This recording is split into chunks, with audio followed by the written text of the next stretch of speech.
Good morning दोस्तों, मैं हूँ राहुल और स्वागत करता हूँ आपका आपके YouTube channel stocking of stocks में।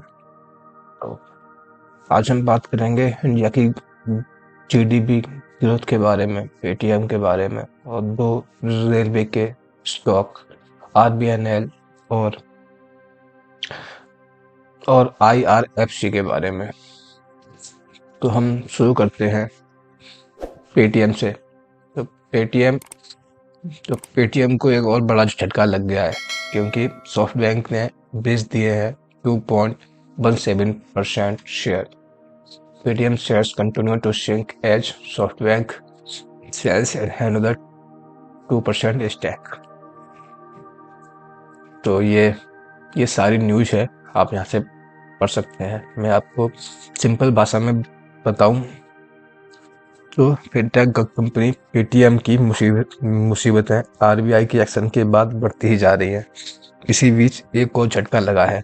जापान की इन्वेस्टमेंट बैंक सॉफ्टबैंक ने पेटीएम में 1.37 करोड़ से ज़्यादा शेयर बेच दिए हैं। यह 2.17% हिस्सेदारी के बराबर है। सॉफ्टबैंक ने पिछले महीने ओपन मार्केट में यह बिकवाली की है। इस खबर के बीच पेटीएम के शेयरों में 29 फरवरी को मतलब कल 4% तक की गिरावट दिखी गई। इस समय यह स्टॉक 3.85% लगकर 399.55 के भाव पर ट्रेड कर रहा था। सॉफ्टबैंक के पास पेटीएम में अब कितनी हिस्सेदारी है?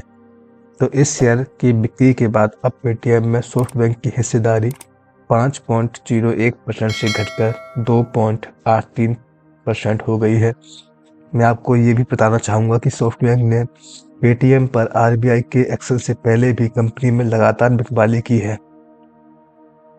सितंबर 2022 में पेटीएम में सॉफ्टबैंक की 17.5% थी। सॉफ्टबैंक ने अपने कई ओपन मार्केट डील के माध्यम से एक साल से अधिक समय में अपनी ओनरशिप में कटौती की है।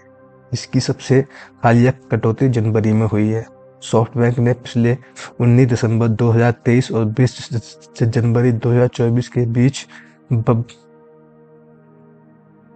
1,27,06,807 इक्विटी शेयरों को लगभग 950 करोड़ रुपए में बेच दिया था, जिससे उसकी हिस्सेदारी पहले के 7% से घटकर लगभग 5% हो गई थी। सूत्रों के मुताबिक सॉफ्टबैंक अपने पेटीएम निवेश पर मामूली मुनाफा कमाना चाह रहा था, लेकिन आरबीआई के एक्शन के कारण स्टॉक की कीमत में गिरावट के बीच जापानी की इन्वेस्टमेंट फर्म को अब अपने सबसे बड़े भारतीय दावों में से एक पर से 10 से 15 करोड़ डॉलर का नुकसान हो रहा है। ठीक है, तो बस यही था। तो उनका मतलब जो उन्होंने अपने दिमाग में एक अपना स्टॉप लॉस लगाया होगा, तो उस हिसाब से उनका वो स्टॉप लॉस हिट हो गया और उन्होंने वो शेयर से एग्जिट कर दिया। ठीक है, तो चलते हैं हम अपनी अगली खबर पर। तो वो है इंडिया की जीडीपी।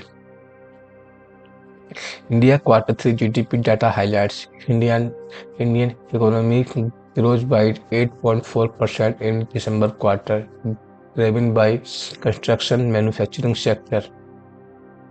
ठीक है, अगर मैं आपको सही भाषा में समझाऊं तो आप समझो कि सरकार ने दिसंबर क्वार्टरली के लिए जीडीपी का डाटा जारी कर दिया गया है। चालू एफवाई की दिसंबर क्वार्टरली में भारत को जीडीपी ग्रोथ बढ़कर 8.4% रही है। फिस्कल ईयर 2024 की तीसरी को मतलब थर्ड क्वार्टर के लिए स्टैटिक मिनिस्ट्री ने यह डेटा जारी किया है। इससे पहले दिसंबर 2023 तिमाही में जीडीपी की ग्रोथ 7.6% थी। इस बात का अंदाजा पहले से ही लगाया जा रहा था कि दिसंबर क्वार्टर में इंडिया की जीडीपी ग्रोथ कम रह सकती है, लेकिन अब यह आंकड़ा 19 से बेहतर है। तो पहले हम बात करते हैं कि अनुमान क्या था। तो आरबीआई ने पहले अनुमान जताया था कि फिस्कल ईयर 2024 की तीसरी तिमाही में जीडीपी की ग्रोथ 7% रहने का अनुमान जताया था, लेकिन एसबीआई ने अपनी रिपोर्ट में जो ग्रोथ का अनुमान जताया है वह कम है। एसबीआई की रिपोर्ट के मुताबिक दिसंबर 2024 तिमाही में जीडीपी ग्रोथ 6.7 से 6.9% के बीच रह सकती है, जबकि रेटिंग एजेंसी इकरा ने दिसंबर 2024 क्वार्टरली में जीडीपी ग्रोथ सिर्फ 6% रहने का अनुमान जताया है, जो सबसे कम है। जीडीपी ग्रोथ में किस सेक्टर का कितना योगदान रहा? दिसंबर 2024 तिमाही में कृषि सेक्टर की ग्रोथ 0.8% घटी है। मई सितंबर 2023 में इसकी ग्रोथ 1.6% थी। ठीक है। माइनिंग सेक्टर की ग्रोथ दिसंबर 2024 में की क्वार्टरली में 7.5% रही, जो इससे एक तिमाही पहले 11.1% थी। इलेक्ट्रिसिटी और दूसरे यूटिलिटीज की ग्रोथ दिसंबर 2024 क्वार्टरली में 9% रही है।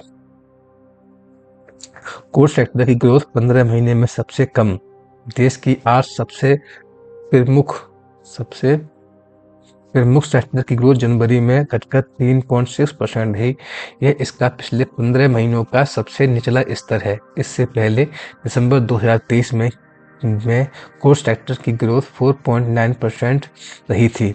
कॉमर्स मिनिस्ट्री ने गुरुवार 29 फरवरी को जारी एक आंकड़ों में यह जानकारी दी है। ठीक है। बात करते हैं हम दो स्टॉक्स के बारे में, तो वो है आरबीएनएल और आईआरएफसी। तो हम चलते हैं आईआरएफसी। तो आईआरएफसी अपने हाई से, जो इसका ऑल टाइम हाई है, वहाँ से कितना % गिर चुका है। तो हम देखते हैं कि वहाँ से लेके यहाँ तक मतलब 34% वहाँ से गिर चुका है।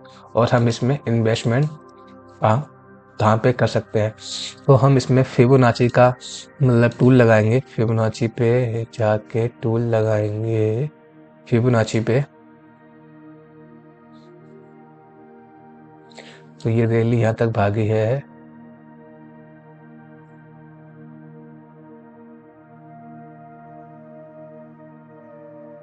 तो जो इसका जो सपोर्ट बनता है, जो उसका गोल्डन रेशियो एरिया है, वो ये रहा।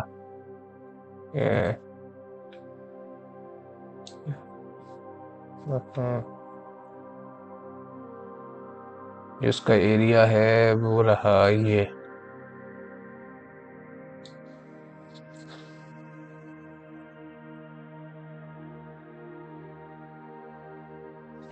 तो ये एरिया है। तो आप इसमें मतलब यहाँ पे आप बाय का प्लान कर सकते हैं। उसके बाद जो अगला सपोर्ट है वो ये 200 EMA है। जो ये आप EMA देख रहे हैं, ये 200 EMA है। जो ये आप ये ब्लू कलर की लाइन देख रहे हैं, ये 200 EMA है। तो जब इसका सपोर्ट ले तब आप इसमें इन्वेस्ट कर सकते हैं।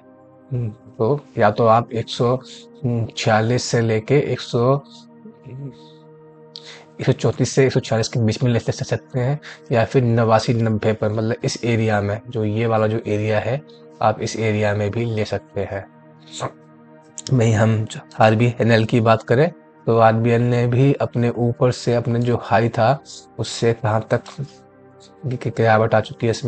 इसमें भी 35% के आसपास की गिरावट आ चुकी है। भाई अगर हम इसमें इन्वेस्टमेंट करने की सोचे, तो ये जो हमारा आप देख रहे हैं 200 EMA, जब इसके सपोर्ट ले आरबीएनएल, तो हम इसमें भी बाई कर सकते हैं। और रही बात फिबोनाची की, तो फिबोनाची पे हम देखते हैं कि वहाँ पे क्या होगा। फिबोनाची हम देखते हैं तो वहाँ पे क्या होगा। फिबोनाची लगाते हैं यहाँ से, ये जो इसका हाई था यहाँ से लेके और यहाँ तक, थोड़ा सा और इसको बड़ा कर ले। हाँ, तो जो यही है, जो इसका जो वाला एरिया है, अभी वहीं पे ही है। मतलब 245 से लेके 254 रुपये तक। बाकी अगर आप यहाँ पे इन्वेस्ट नहीं करना चाहते, तो आप जो 200 EMA है, आप यहाँ पर आकर मतलब इन्वेस्ट कर सकते हैं। आई होप आपको वीडियो अच्छा लगा होगा, और वीडियो अच्छा लगा तो वीडियो को लाइक कर दें, कमेंट और चैनल को सब्सक्राइब कर दें। और आप मुझे कोई भी सुझाव देना चाहते हैं तो कमेंट करके मुझे ज़रूर बताएं, मैं उस पर ध्यान दूंगा। थैंक यू, मिलते हैं अगले वीडियो में, तब तक के लिए जय हिंद जय भारत।